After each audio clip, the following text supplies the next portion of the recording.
Hi everyone and welcome to episode 249 of the Mike White's podcast. I'm Jack, as always joined by KC. How we doing? I'm pretty good, mate. You? Yeah, not bad time. Good. Well, it's easier to be in a decent mood, isn't it, when Leeds have such a really good start to the year?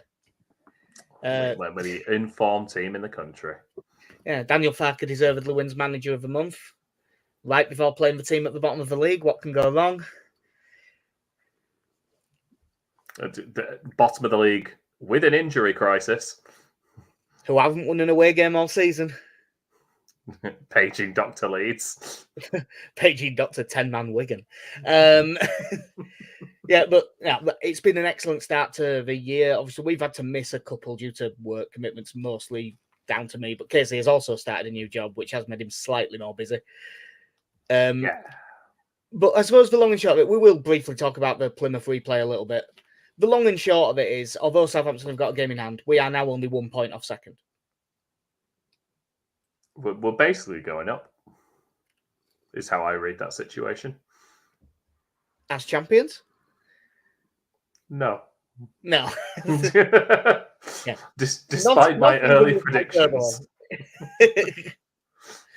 But no, it's been a great start to the year. We will briefly talk about the Plymouth game itself because obviously that was the last one. I actually didn't see the first half of this because I saw the second half and the extra time, which was by far the main bit to see.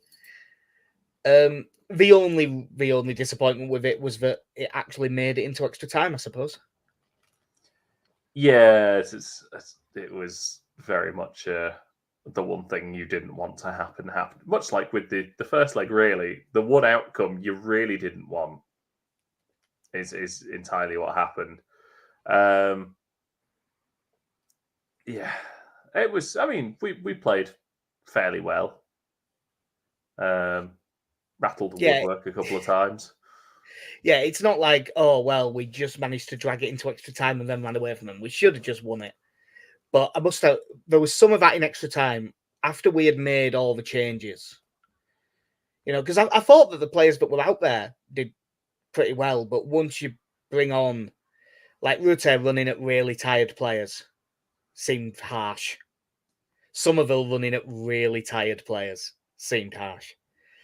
Was it Phillips, their defender, who I think he went through the back of Jorginho, and as if his SmackDown stamina meter had run out, he stayed on the floor, just on the incredibly wet floor, I imagine, by that point, just go, oh. Because they only had 6 subs as well for that game. So they I know obviously JB and Forshaw were both ineligible for that one. So they were struggling numbers wise, and you could tell one stoppage time when they just didn't have the legs for it. And you said, like you say, you had Bamford, Jorginho, Somerville, and the man on the mission to get a goal, Joffrey, tear-assing around essentially whenever they felt like it. Yeah, he should. Objectively talking about the game, he probably shouldn't be the headline, but that's the first thing I want to talk about from that game. He looked a bit more like himself, didn't he, Joffrey? He's alive. This was a bit more like it. Yeah. It was really nice to see him because I think seeing Joseph start ahead of him is still a bit tough to watch. And I know there's been a few people talking about him recently, I think more towards the end of the transfer window with a few players going out. Like, I don't think Leeds had any intention to sell him, but at the same time, they've not really showed any intention to use him. He's stuck in this little purgatory. He played like if he didn't score, a house was going to blow up with a child in it. I think there's one where it's going out at the back post and he's just diving in just to keep it in play. And but no, I thought he looked quite good for playing off the right as well, cutting inside, because we've seen he does like running at players. He likes taking people on. And I think it gives him that bit of space to do it without the pressure of having to lead the line or be as technically creative as Rutter or Somerville are. Yeah, he was. He just seemed to be really going for it, and he had the effort at the post later on, but he seemed a lot more front foot, a lot more like himself. I do think part of that is that he was playing a bit deeper, and I mean it was specifically off the right, which is the thing that I've been wanting to see.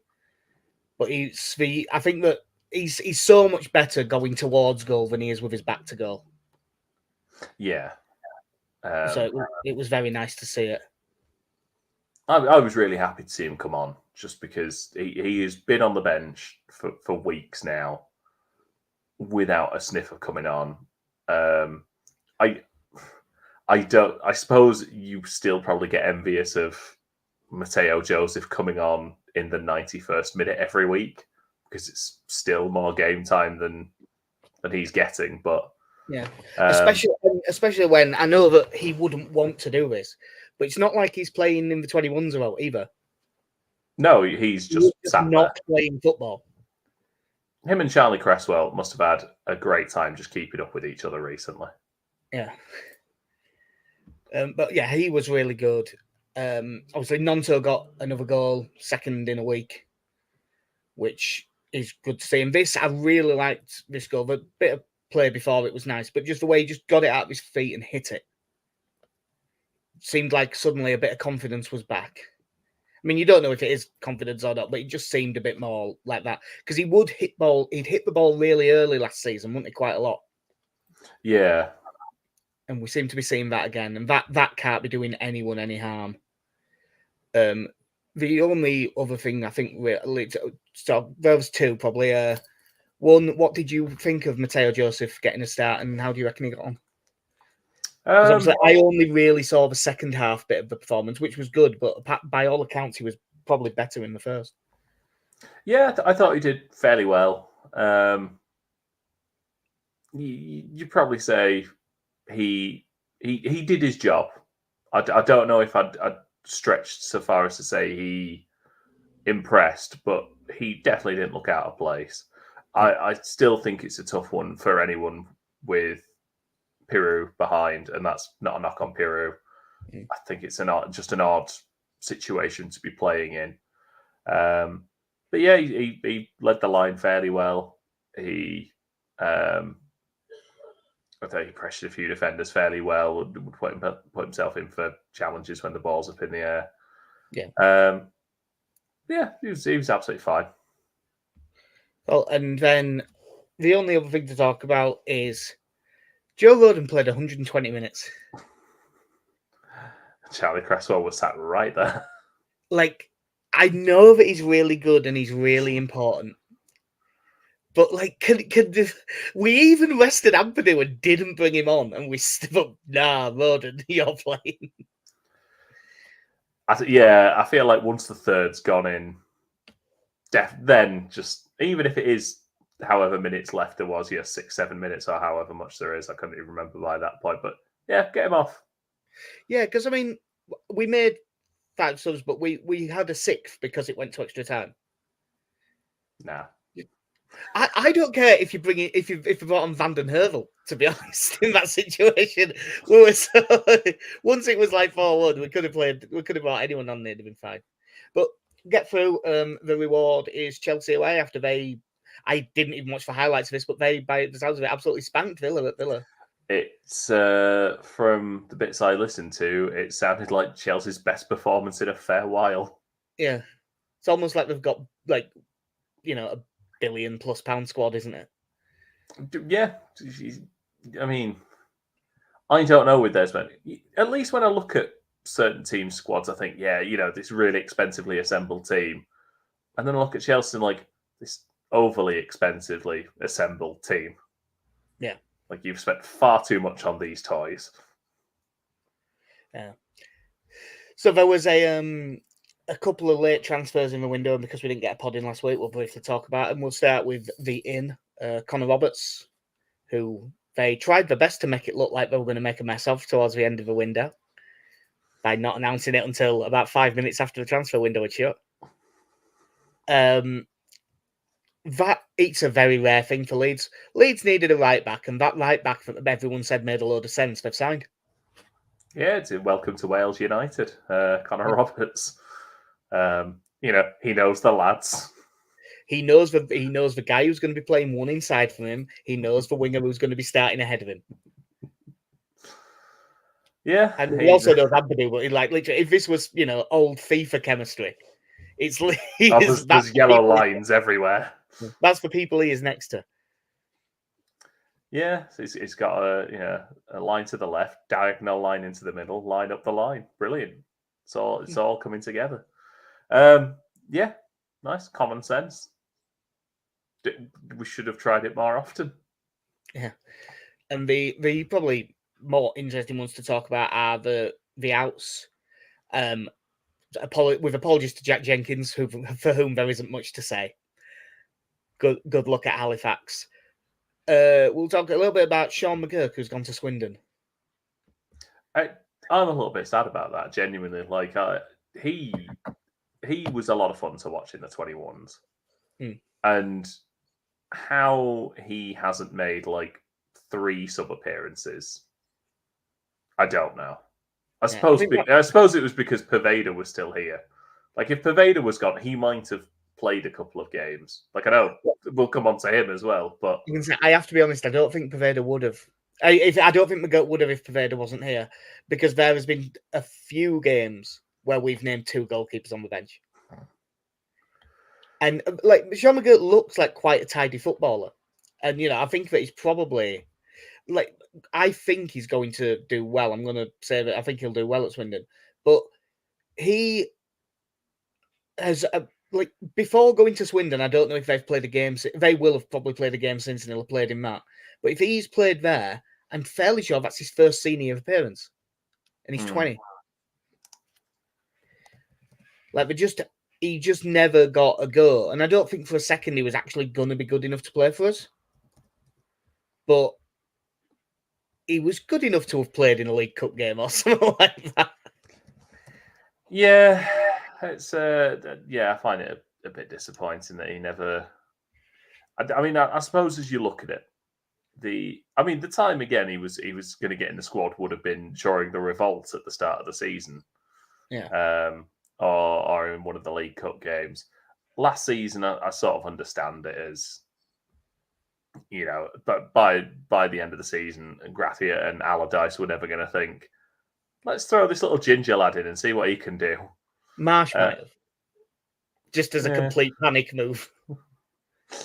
Does he come off the touchline? Great, get him in. But yeah, like, from what I've seen, he's a good attacking player, and I think if he gets a run of games, he'll have a solid career. Hopefully. You just mentioned him, Jan Pervada. It is technically just a loan to Sheff Wednesday, but at the end of the season, his contract's up, so that's that. I suppose even despite him going out, I would go as far as to say he has had a good season, because he went from, at the start of pre-season, absolutely no chance he's going to be playing, to playing some games. And looking good in them. And he did fine in them. He didn't do great. He still had the same issue of there was no real end product. But he did fine. He looked. I think the thing I'd give him is he probably looked a bit more disciplined than I think he did when he first played under Bielsa. And that is probably down to a year and a bit. If you take out his time injured at Blackburn, of getting actual first team football with men. So I think he could look after himself a little bit better.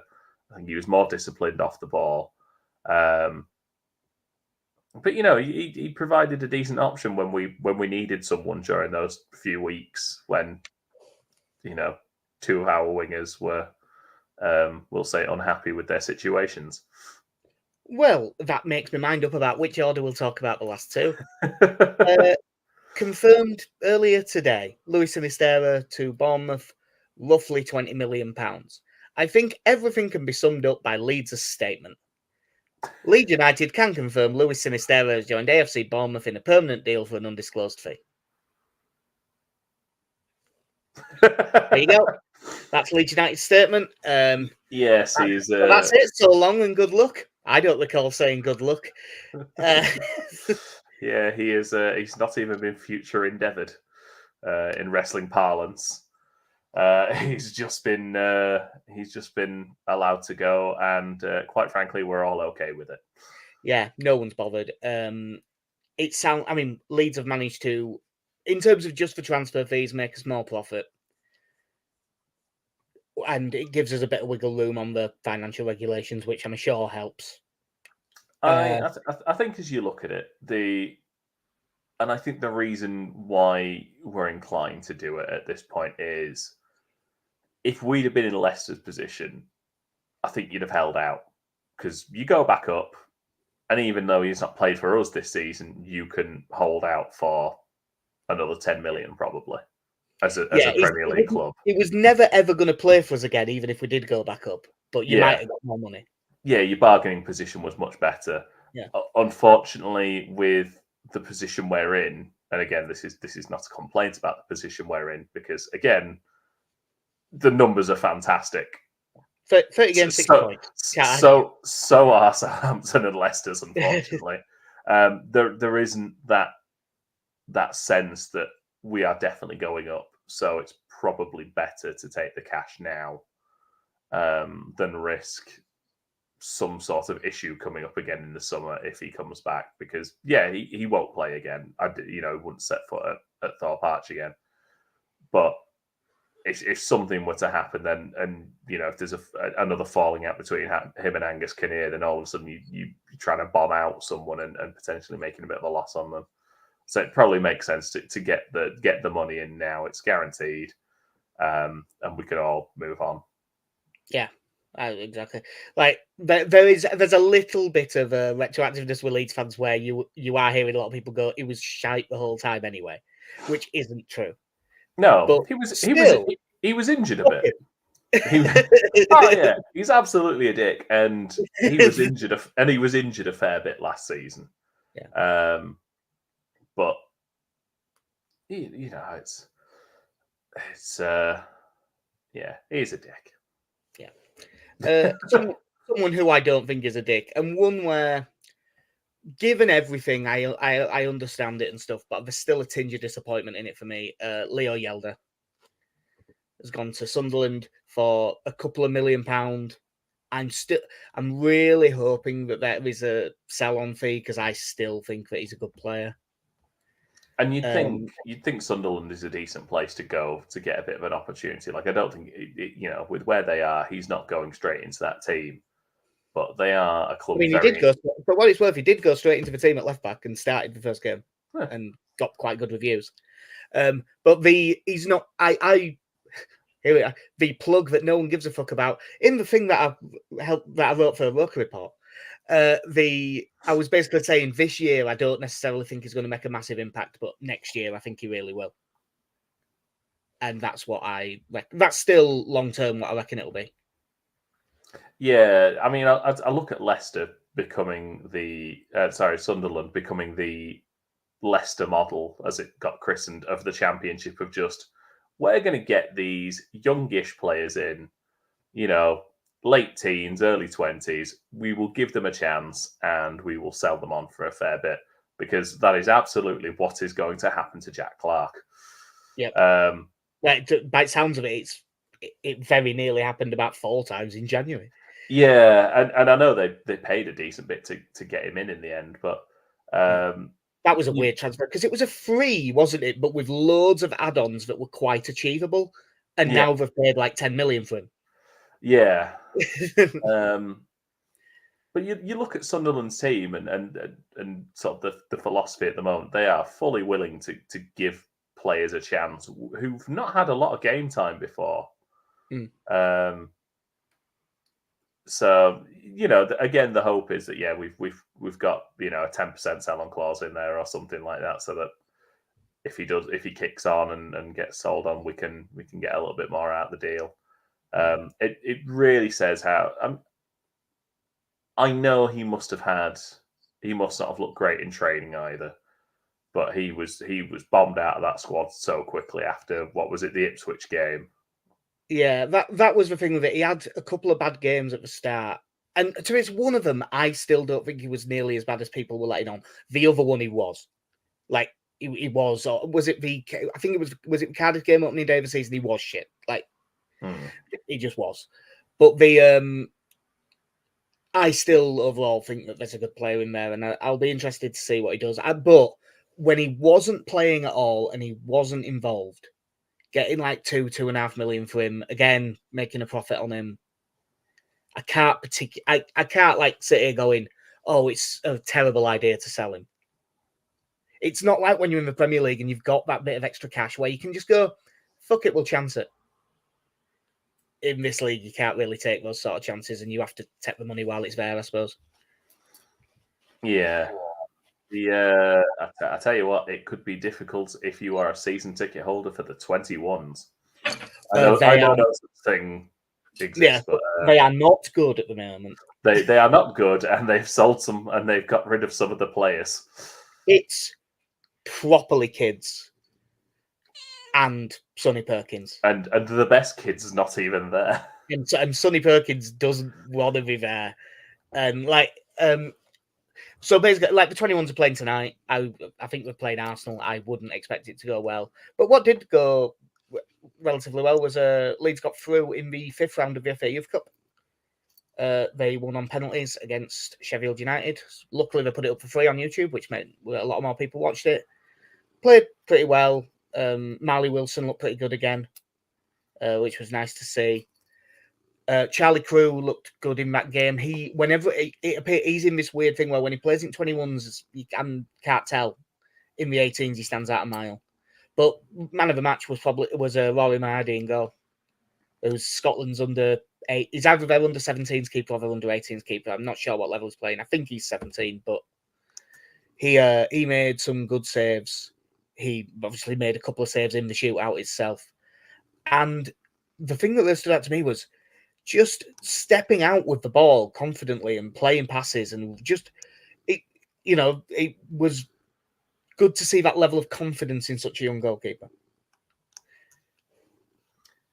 Yeah, I mean, I will say I haven't seen anything of this, but you always want the 18s to do well. I think people still care about winning the Youth Cup. They do, but people used to pay attention all the way through. Now it's like, what? We're in the semis, are we? Oh, I'll. Yeah, I think, but I also think now, and sort of with the way football in this country has gone at the highest levels, is there are fewer and fewer players who are involved in winning the FA Youth Cup that then play for the first team. And I know, even like, you take out the obvious examples, that you don't get many group like our 1997 team. It's very unlikely that you're going to get a group with that many young players in, but you'd like to think if your team wins the FA Youth Cup, like 2 of them might be part of the squad on a regular basis, and that doesn't really happen so often. Yeah, it started getting spread around a bit again. I mean, mostly with clubs that have got super academies with big transfer budgets, but like West Ham won it last year, and they've apparently got a good one. Before that, it was Scum. Before that, Villa, Man City, Liverpool, and then you've got that run where Chelsea won it 7 times in 9 years, and that was the one where, when you look at the team, all of them, they didn't all make it at Chelsea, but they nearly all made it to a pretty good level of football. Yeah, where it's all like all these, 15, like Jamal Musiala will have been playing in it and stuff before he went out to Bayern and things like that. So yeah, that was the other FA Youth Cup thing I was going to mention is Lewis Pirrie came off the bench, who we nabbed off Aberdeen in the summer. to be honest, I didn't see enough to really make a judgment, but he has signed pro terms this week. And not that this will really be something we can talk much about, but Jordan Miles, was that his name? Aberdeen's former head of recruitment, we have brought in. Which, by the sounds of it, has been on the cards for months and months, and probably was something to do with us signing those couple of kids from up there. It's interesting time for Jordan Miles. He's gone from NXT to Aberdeen to Leeds. Now his name might not be that now, because you're right, Jordan Miles was a wrestling name, wasn't it? I'm pretty sure it is. I mean, I'm not saying ACH. Oh, good. Yeah, I'm not saying ACH is part of our recruitment team now, but there you go. Again, the wrestling references coming thick and fast tonight. Yeah, well, I had one with that Chris Miller at Preston, who I was called. No, it's Luke Millar, isn't it? And I always say Millar because that's how he spells it. Yeah. Who I spent ages calling. Like, there was a few of them that I kept. Liam Millar of Preston, who I kept calling Chris Millar because I had a play called that on FM once. And I had it, but that I was convinced that was his name.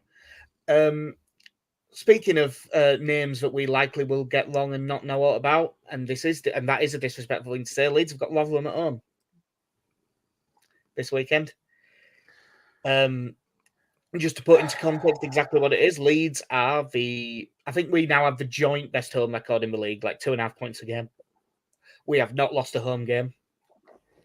Rotherham are the bottom of the league and even more so bottom of the away table. Rotherham's away form is played 14, won 0, drawn 4, lost 10, scored 9, conceded 34. Now, all logic and sense think. What was the other bit I was going to say about? Oh yeah, Rotherham are 20-1 to win this match. If you are only listening to this, you will not have heard my head in my hands as I shook my head. Look, it is so stupid. If they were going to Leicester or Southampton or Ipswich, or if I'm being really honest, Hull or Coventry. I don't know, man. I don't know. So Norwich, I would have no faith in. There's just a bit of me going. It's just the most Leeds United thing in the world. They're so cut adrift. Sheffield Wednesday is probably on that list. Yeah, like they just have been. They've got nothing to show away from home, but they did play fairly well in the 1-1 at their place. Like, we were the better side, but it wasn't a ridiculous thing to happen that we drew that game.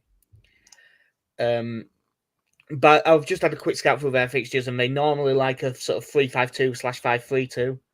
But when they went away to Borough and when they played Southampton at home, they went straight up 5-4-1, more defensive. And I would expect them to do the same in this game. Yeah, and we have famously been very good at breaking teams down that will sit deep. Yeah. Yeah, for Southampton, which Southampton did win 2-0, but it was straight up 5 at the back, 4 across the midfield, and Jordan Hugo up front to hit long balls at. And I would expect it to be very much the same. When I look at their team, like, there's players that but there's no one who you're looking at going, oh, they're brilliant. Like, Tom Eaves is a big shithouse striker. Sam Nombe looked quite useful against us. Jordan Hugo, big shithouse striker. That Christ here in midfield has been getting good reviews, but I haven't seen loads myself. They've got a big Sean Morrison at centre back, and also Lee Peltier will probably play there as well. Their best player by a country mile is Victor Johansson in goal. Like, he's a really good goalkeeper. Mike Van getting in the comments saying, "Don't forget Wigan, who had the worst away record 2 seasons running." Now, I know from your comments earlier that you missed one of the first things that I said was 10-man Wigan today. It's exactly the sort of thing that we do. Logically speaking, we should win this game easy. Yeah. We just absolutely should. From Fart's press conference, there's still no Strauch, no James, no Shackleton. And Connor Roberts has only actually had one proper training session with the team because we've had 2 games. We are travelling or resting. And he was ineligible for both of them. So, like, he hasn't really trained them. So you would assume just on the bench for him for this game. Although you would hope that he gets a decent run out, like, at the very least. So not really comparing it to the Plymouth game because that's not the one to compare it to. It's more to compare it to the Bristol City game. Do you think that we'll make any changes? No, it's been working, hasn't it? I mean, when it comes to it, I still think there's a serious conversation to have about whether, when Strauch's fit, you move Roden back into midfield because of how well it's been going recently. But for now, I think you said Roden then when you meant Ampadu. Sorry, I didn't mean Ampadu.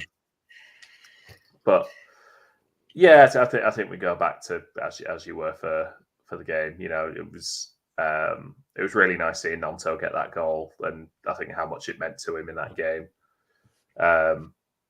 Played well against Plymouth, and I know he came off with a bit of a knock. The goal against Bristol City, which we haven't really properly talked about because of how long ago it was, that was an important goal, not just because it was a big win away from home, but you could see that he really needed that. Leeds, I think we said before as well, he'd struggled in the first leg and was playing like someone trying really, really hard to impress, and just wasn't making the right decisions. You know, I don't know, he was unlucky in the original tie because I think he had that shot tipped onto the bar, didn't he? And he had a couple of chances, but he was playing like a man who, instead of just doing his job, was like, I need people to see what I can do. Yeah. And ended up making a few mistakes. So, it was nice to see him get that goal. And I think it's helped him settle down a lot. I still think this part of it is him getting used to this new role on the right-hand side. Because, I think ultimately he'd prefer to be playing on the left. But, I think he'll get there if he keeps doing it. Yeah, and it's nice for him to hit a decent bit of room while James is still out. Like luckily we don't need to worry about it yet. Well, not luckily. I'd rather Strauch was fit, but that would be a real weird decision for me because like Ampadu playing at the back and Groove and Kamara in midfield has been working brilliantly. But gun to my head, I do think Strauch is a better centre back than Ampadu, and I do think our midfield is better with Ampadu in it. If that is one of them where whatever Farker went with, I'd just say all right, fair enough, because I properly think once Strauch's fit, the argument. If I was picking it, once he's fully fit, I probably would still bring Strauch back in and move Ampadu back into midfield. But I don't know what to do because he can't really drop, because it'd be the harshest thing in the world on Goev. So I suppose if you've been winning, you probably end up keeping it the same. Yeah. I'm looking at this team and going, and I can't see it being out different. If Roberts had trained more, I could maybe see Roberts getting a game because, in theory, this is a fairly easy game to come into, and you maybe give Kamara a rest and put Gray in midfield. But no, I think it'll be the exact same. Meslier in goal, Gray, Roden, Ampadu, Firpo, Groove and Kamara, Nonto, Rutter, Somerville, Bamford. Yeah. I'd be surprised if it's out different, unless there's a knock that we don't know about. Like, the weather conditions were horrendous for that Plymouth game. Gruev and Rodon both played 120 minutes. Because it's the Rotherham game and you should have like 80% of the ball. If you needed to, if they're like coming through the training things and look a bit leggy, you could rotate either of them out. And I can't see it being a problem. Like, if you needed to take Roden out, move Ampadu over to right centre back and bring in Cooper, it would be fine. Yeah, and I think it's probably worth saying that in the last couple of months, when Cooper's been coming in, he's looked absolutely fine. Yeah. And I know Liam Cooper will always be someone that has his detractors, but he looked He's looked perfectly solid at the back. Yeah. So there's not really much to say team-wise. They will sit back, soak up pressure, try and hit long balls forward. I think, based on the way the first game went, I think they'll probably go with that Nombe instead of Hugo because he had a bit more pace and could actually run in behind and stretch the play a little bit. And he did cause us a bit of problems. So I think it'll probably be him that comes in. But other than that, it's just if we turn up and play well, we should be okay. There's been a move in the predictions stuff because I've been being quite negative deliberately. So I've been stuck on 24 points for a while because some of the results haven't gone right. You're still on 38, KC, as is Connie, but Alex has come all the way up to 38 to join in by getting the 1-1 draw at Plymouth, which is he ended up 4-1. It was 1-1. Yep, yeah. So for this game, Alex has gone 4-0. Connie has got 2-0. Even I have to go for a win in this one, so I'm going 3-0. I will go 3-1. 3-1. Yeah, as much as I am the eternal pessimist, and I always end up saying, "Oh no, this will be a draw" and stuff. There is no logical reason why we shouldn't win this game. Unfortunately, it's Leeds United, and we've seen that before. So, have we anything else that we need to talk about before it gets done? No, I think we're all good. Yeah. There was Bamford on the podcast talking about the dickheads that showed up at his house, but truth be told, we don't need to give air to the dickheads. Everyone knows that those people shouldn't fucking do that. I think that is all of the news stuff. And then we'll have to try and get a fairly quick turnaround because do we play again Tuesday? Play every 3 days for the rest of the season at this rate. It is a bit like that, isn't it? That is factoring in winning the FA Cup, though. Yeah. It's Swansea away on Tuesday night. So probably try and get back in on Monday, sort of early evening. Yeah. So yeah, that will do us for episode 249 at Mighty White's podcast. Hopefully we can come back in after a really, really comfortable win. I've been Jack, see you.